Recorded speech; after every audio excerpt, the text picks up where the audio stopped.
দুই বঙ্গ ভাসিয়ে অবশেষে বিদায় নিচ্ছে বর্ষা। আলিপুর আবহাওয়া অফিস বলছে বাংলা থেকে বিদায়ের পথে বর্ষা। আগামী 2-3 দিনের মধ্যেই বাংলা থেকে বর্ষা বিদায়ের পর্ব শুরু হয়ে যাবে। তারপর শুষ্ক আবহাওয়া। তার আগে অবশ্য সোমবার বৃষ্টির সম্ভাবনা রয়েছে দক্ষিণবঙ্গের একাধিক জেলায়। কোন কোন জেলা ভিজবে?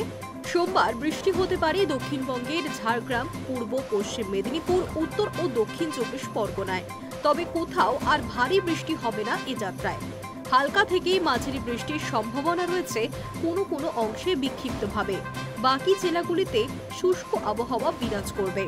আগামী দুদিনের মধ্যে পশ্চিমবঙ্গ, ওড়িশা, সিকিম, তেলেঙ্গানা, বিহার, ঝাড়খণ্ড, ছত্তিশগড় থেকেও বর্ষা বিদায় পর্ব শুরু হবে। মঙ্গলবার থেকে মূলত শুষ্ক আবহাওয়া বিরাজ করবে দক্ষিণবঙ্গে। বুধবারের মধ্যে বাঁকুড়া, পুরুলিয়া, পশ্চিম বর্ধমান, বীরভূম জেলা থেকে বর্ষা বিদায় নিতে পারে।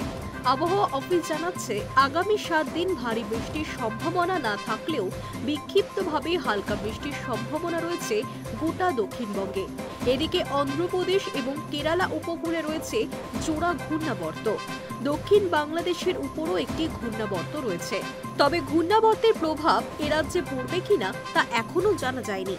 উত্তরবঙ্গেও ভারী বৃষ্টির সম্ভাবনা নেই।